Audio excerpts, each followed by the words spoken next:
उदालगुरियाव मोनब्रै आयदाखौ लानानै रोंगौथि सायख' आनजाद खुंदों।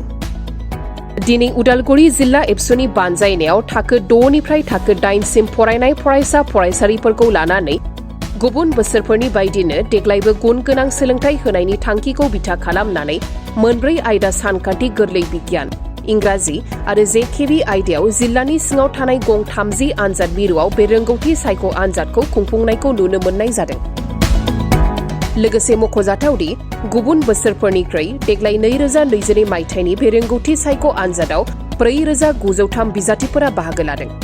आरो बेनि गेजेरनिफ्राय सेथि, नैथि आरो थामथि मासि आवग्रिनो हानाय बिजाथिफोरखौ फैगौ उदालगुरि जिल्ला एबसुनि बोसोरसालिया जुथुमायाव नोगोद रांनि बान्थाजों लोगोसे मान बिलाइ गथायनाय जागोन होननानै खौरांगिरिफोरनि सिगाङाव फोरमायदों उदालगुरि जिल्ला एबसुनि लेङाइ आफादगिरि बिथां रबिन्द्र बर'आ।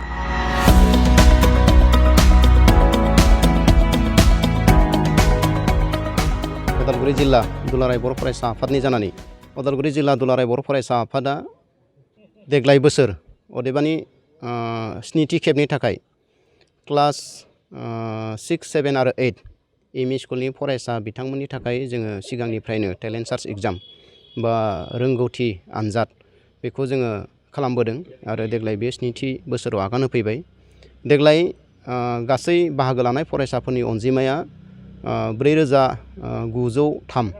4903 बेखिनि फरायसाया बाहागो लादों आरो उदालगुरि जिल्लानि सिङाव थानाय मोन 22 आनसलिकआव एग्जाम सेन्टार हिसाबै गासै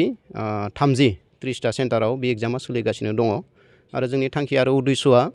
जे जोङो मिथिगौ बर' मिडियामजों फरायनाय फरायसाफोरा जायखिजाया कम्पिटिटिभ एग्जामाव माखासे उसुबिदायाव गोग्लैयो होननानै जोंनो फरायसाफोरा जिहेतु अजद होयो बा गार्जेनफोरा जोंनो फोरमायो। दा बेखायनो उननि समाव जाहाथे जोंनि फरायसाफोरा एनि कम्पिटिटिभ एग्जाम बेयाव जाहाथे पास जानो हायो, साक्सेस जानो हायो बा बाहागो लानो हायो, बेनि खाबुनि थाखाय जोङो बे एग्जामखौ फाथिनाय जादों आरो जोङो नुबाय जे जिखिनि फरायसाफ्रा बेयाव बाहागो लादों गमामायैनो बिमा बिफा फोरोंगुरु बिथांमोना जोंखौ जथेस्थ' सहाय खालामदों आरो उननि समावबो बे हाबाफारिया सोलिलांबाय थागोन जिहेतु। दा बेखायनो इयुननि समावबो जोंखौ फोरोंगुरुआनो होन बा बिमा बिफायानो होन बा गार्जेनानो होन बिथांमोना जोंखौ सहाय खालामलांगोन होननानै जोङो मिजिंथिबाय आरो बिथांमोननि जि देरहासारनाय जायफोरा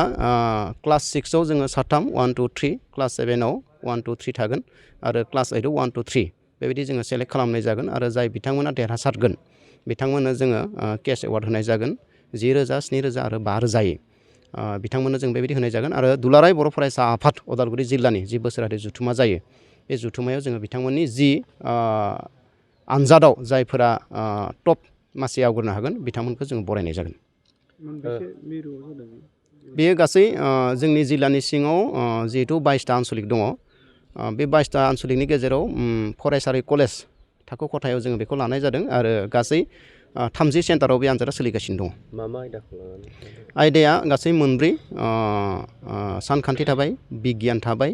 इंराजि थाबाय आरो जेनेरेल नलेज जिके बेखिनिखौ लानानै क्लास 9 आरो 10खौ बे आनजादखौ खुङो। उदालगुरि जिल्ला हिसाबै गथाय एमइ सेक्सननिखौबो नोंथांमोना? जोङो ओरैनो मिरुआ क्लास 9 आरो 10 हाइ स्कुल खालामनाय जायो आरो बे मिरुआ दिनै जोंनि जायगायावबो जागासिनो दङ। नाथाय मिरुनि हिसाबखौ आङो होनायाव एसे उसुबिदा फैदों जिहेतु मिरुनि दैदेनगिरि बिथांमोना दङ। अब्लाबो जोंनि जिल्लानिफ्राय जोङो मिथिनायाव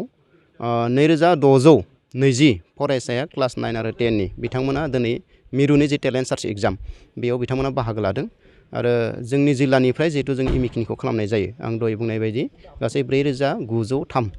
4903 बेखिनि फरायसाया दिनै टेलेन्ट सार्च एग्जामाव बाहागो लादों।